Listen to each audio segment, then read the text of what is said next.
Hello, boys and girls. This is another fractured fairy tale that goes with the Three Bears called Somebody and the Three Blairs by Marilyn Tolhurst.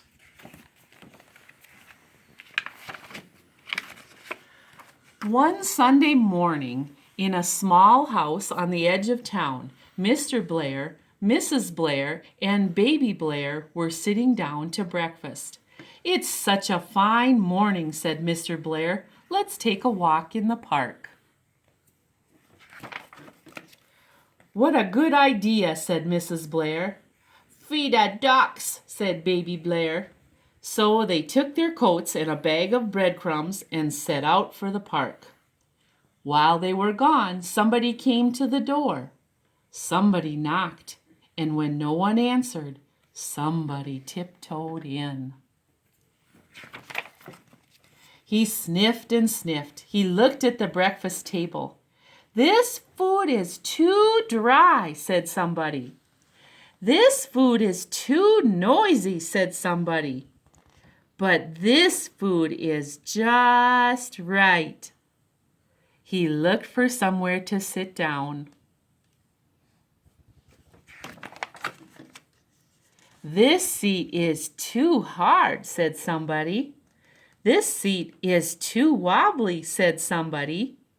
"But this seat is just right." He looked for something to play with. "This game is too noisy," said somebody. "This game is too cold," said somebody. "But this game is just right." He looked for something to drink. "This rain is too hot," said somebody. "This pond is too small," said somebody. "But this stream is just right." He looked for somewhere to sleep. "This bed is too big," said somebody. "This bed is too small," said somebody. "But this bed is just right." When Mr. and Mrs. Blair and Baby Blair came back from the park, they saw the breakfast table. Oh no. "Somebody's been eating my crunchies," said Mr. Blair. "Somebody's been eating my Crispies," said Mrs. Blair. "All gone," said Baby Blair. They looked around the room. "Somebody's been sitting on my chair," said Mr. Blair. "Somebody's been sitting on my chair," said Mrs. Blair. "Busted," said Baby Blair. They went into the kitchen. "Somebody's been emptying the cupboard," said Mr. Blair. "Somebody's been raiding the fridge," said Mrs. Blair. "Naughty," said Baby Blair. They went upstairs. Uh-oh, I see water. "Flood!" shouted Mr. Blair. "Help!" shouted Mrs. Blair. "Lot of water," shouted Baby Blair. They looked in the bedroom. "It's a burglar," said Mr. Blair. "It's a monster," said Mrs. Blair. "It's a big teddy bear," said Baby Blair. "It's escaped from the zoo," said Mr. Blair. "It's escaped from the circus," said Mrs. Blair. "It's escaped down a drain pipe," said Baby Blair. "Somebody phone the police," said Mr. Blair. "Somebody call the fire department," said Mrs. Blair. "Somebody gone home," said Baby Blair. "Bye-bye. Come again and play tomorrow."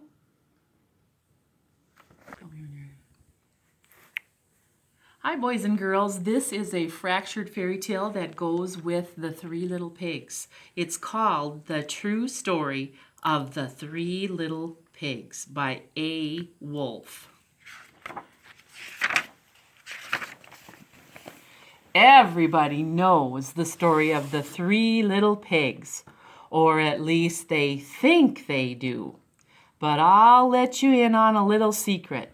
Nobody knows the real story because nobody has ever heard my side of the story. I'm the wolf, Alexander T. Wolf. You can call me Al. I don't know how this whole big bad wolf thing got started, but it's all wrong. Maybe it's because of our diet. Hey, it's not my fault wolves eat cute little animals like bunnies and sheep and pigs. That's just the way we are. If cheeseburgers were cute, folks would probably think you are big and bad too. But like I was saying, the whole big bad wolf thing is all wrong. The real story is about a sneeze and a cup of sugar. This is the real story. Way back in Once Upon a Time, I was making a birthday cake for my dear old granny. I had a terrible sneezing cold. I ran out of sugar. So I walked down the street to ask my neighbor for a cup of sugar. Now this neighbor was a pig, and he wasn't too bright either. He had built his whole house out of straw. Can you believe it? I mean, who in his right mind would build a house of straw? So, of course, the minute I knocked on the door, it fell right in. I didn't want to just walk into someone else's house, so I called, little pig, are you in?" No answer. I was just about to go home without the cup of sugar for my dear old granny's birthday cake. That's when my nose started to itch. I felt a sneeze coming on. Well, I huffed and I snuffed and I sneezed a great sneeze.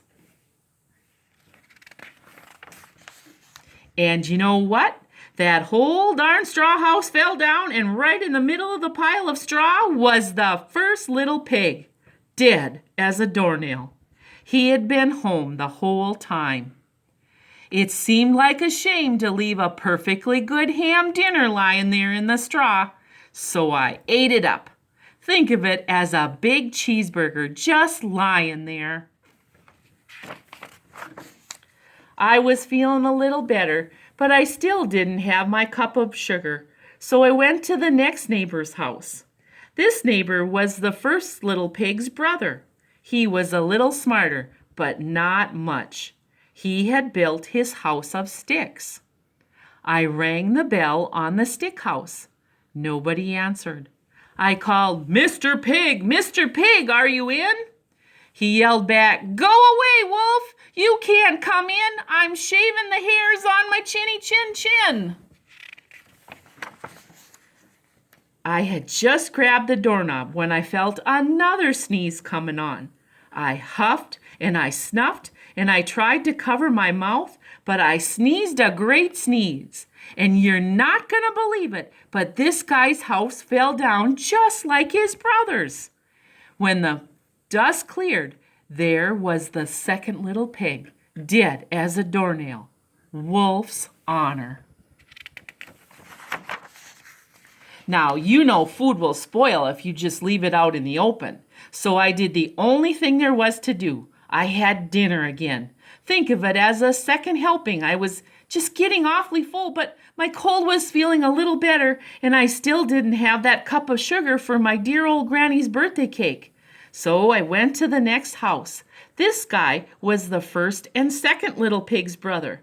He must have been the brains of the family. He had built his house of bricks. I knocked on the brick house. No answer. I called, Mr. Pig, are you in?" And do you know what that rude little porker answered?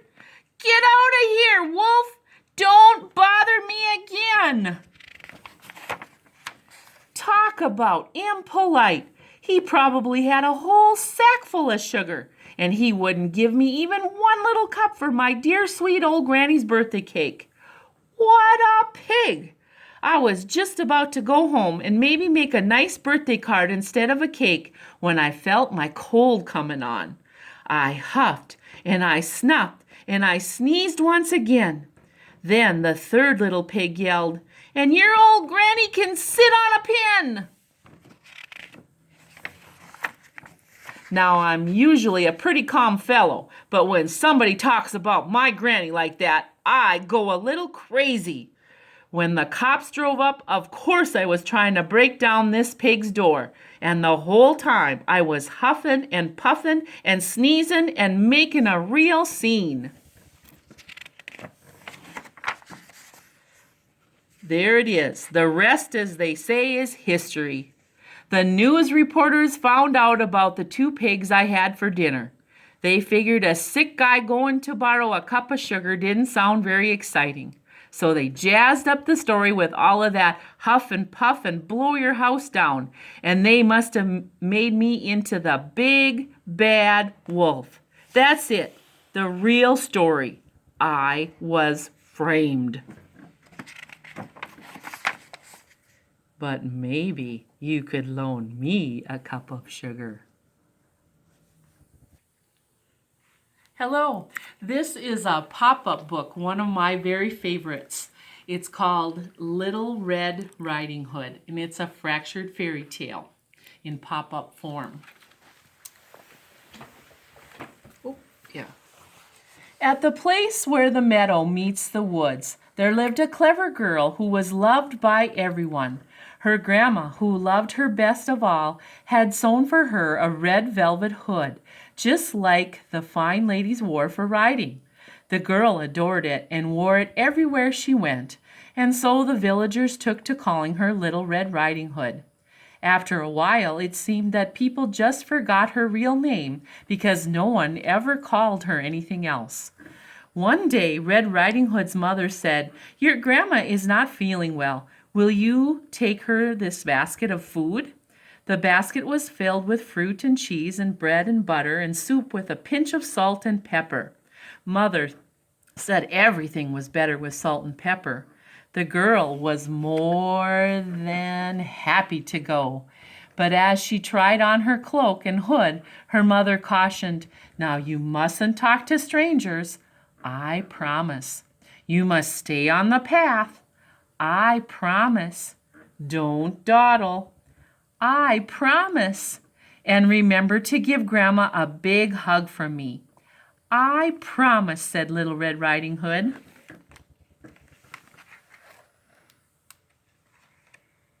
Mindful of her mother's instructions, Red Riding Hood walked so brisk and so straight she almost missed the big gray wolf crouched in a tree. "Good day," said the wolf with a big grin. "Good day," said Little Red Riding Hood, already forgetting the first promise she made to her mother. The wolf lopped along beside her. "What's the hurry, dear? Listen to the birds sing. Stop and smell the roses." "I'm going to my grandma's house," said Little Red Riding Hood. "She's sick, and I'm taking them this basket of food to her." "Well then," said the wolf, "all the more reason to stop and pick her a nice bouquet of flowers." "Oh, yes," said Red Riding Hood, stepping off the path to pick some daisies and forgetting the second promise she made to her mother. "Where does your grandma live?" asked the wolf.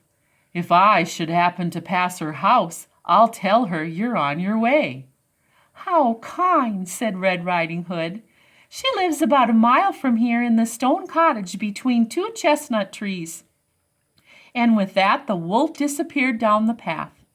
Red Riding Hood wandered around picking handfuls and armfuls of daisies. She dillied and dallied and dawdled about and completely forgot the third promise she made to her mother.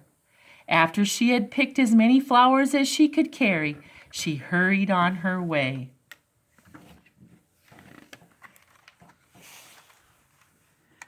When she got to Grandma's house, she found the door unlatched and everything inside all topsy-turvy. There were chairs tipped, books toppled, and a teapot unattended on the stove. And where was Grandma's cat, who always came to greet her? And where was Red Riding Hood's grandma? "Grandma," she called, "are you here?" "I'm in the bedroom, dear," called a deep, croaking voice. Uh-oh.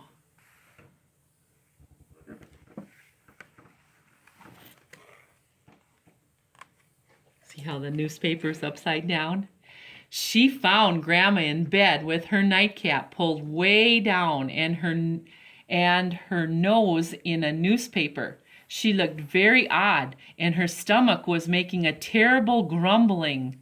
"Brigida, Brigida, broo! You don't sound like yourself today," said Red Riding Hood. "I ate something that doesn't agree with me," said the old lady. "And you don't look like yourself either." "Why, what big ears you have, Grandma." "The better to hear you with." "And what big eyes you have, Grandma." "The better to see you with." "And what big hands you have, Grandma." "The better to hold you with." "And what terrible big teeth you have, Grandma."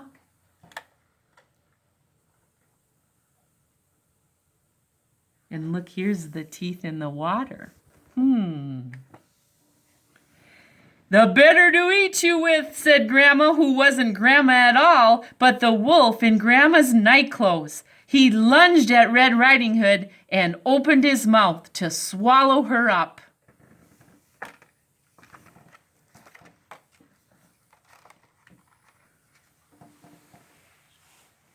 "Wait," she cried, "I'd be tastier with salt and pepper."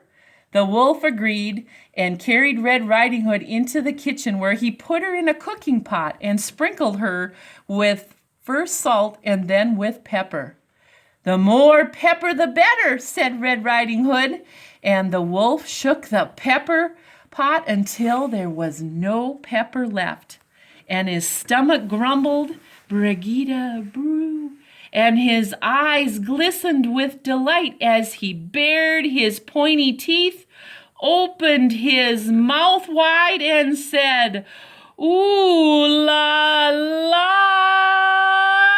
choo!" And as he sneezed a thunderous sneeze, out from inside him came Grandma, who was rattled but not badly hurt.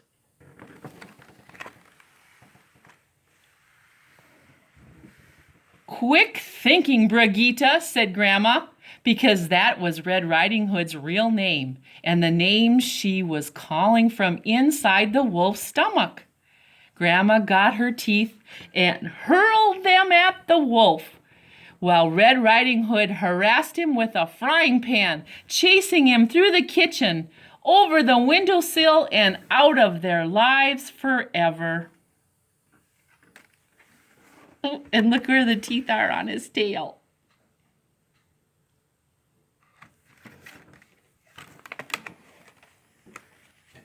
Then Grandma and granddaughter sat at the table and ate fruit and cheese and bread and butter and soup with just the right amount of salt and pepper. And after supper, Red Riding Hood remembered the fourth promise she made to her mother and gave her grandma a great big hug. Then Red Riding Hood got into bed and Grandma read her a story. This is called Little Red Riding Hood 2. Oh, here's the kitty. Little Red Riding Hood walked through the woods with a basket of food for her ailing grandma. She did not talk to the big bad wolf. She did not leave the path. She walked directly there without stopping. Her grandma was very happy to see her. The end. That's not a very good story, Grandma. You're right, dear. It isn't. Good night. Hello again. Here is another fairy tale called Hansel and Gretel by James Marshall.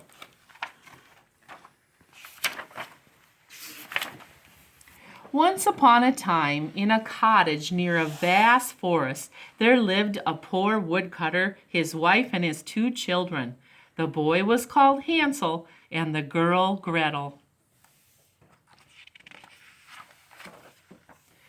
At the best of times, the family had precious little to live on. But now there was a great famine in the land, and food was scarcer than ever. The woodcutter's wife was worried there wouldn't be enough for her. "Those wretched children of yours are gobbling everything up," she said to her husband. "Do you want your pretty little wife to waste away? Something will have to be done."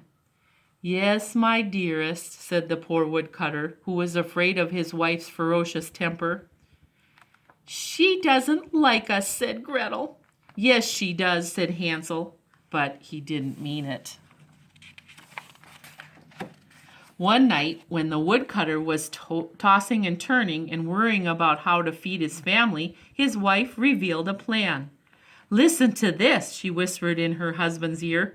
"We will take the children into the woods, give them a bit of bread, and leave them there."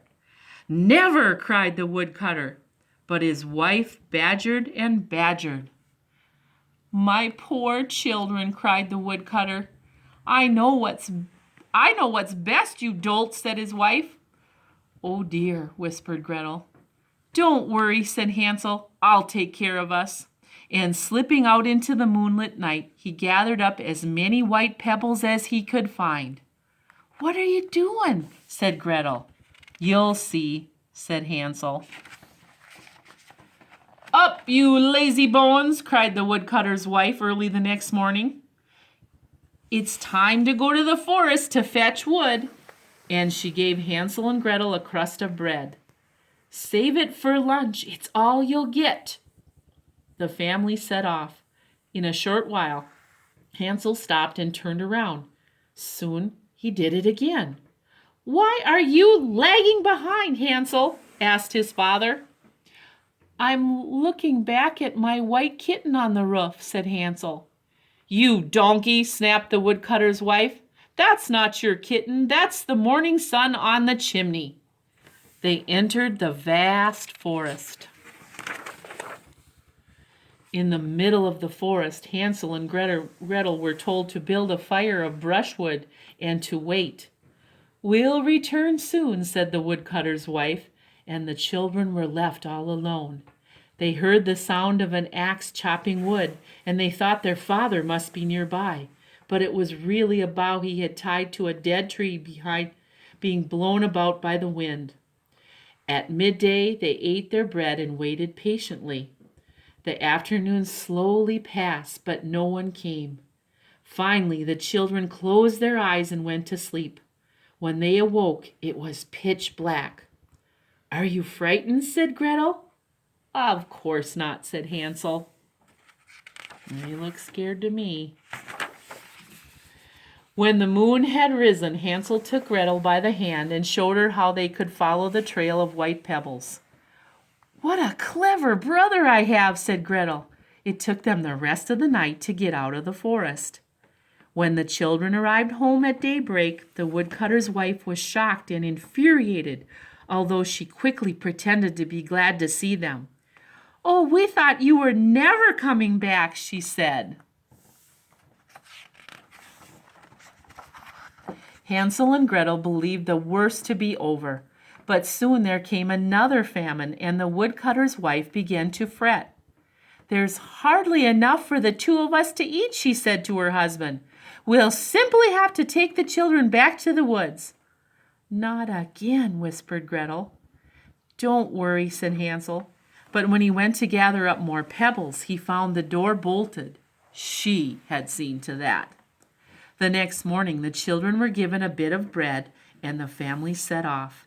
Every few paces, Hansel turned around to strew a handful of breadcrumbs behind him. "Why are you tarrying, Hansel?" said his father. "I'm looking back at my white pigeon on the roof," said Hansel. "You simpleton," cried the woodcutter's wife. "That isn't your pigeon. That's the morning sun on the chimney." When they came to the most forbidding part of the forest, the woodcutter's wife said, "You will wait here while your father and I gather wood. We will be back soon." Hansel and Gretel did not believe her. At midday, Gretel shared her bread with Hansel. Soon as they did before, they fell asleep. And when they awoke, it was pitch black. "Oh," said Gretel. "When the moon rises," said Hansel, "we will follow the trail of breadcrumbs out of the woods." But when the moon rose, they found no breadcrumbs. The birds in the forest had eaten them all. "We'll never get out," cried Gretel.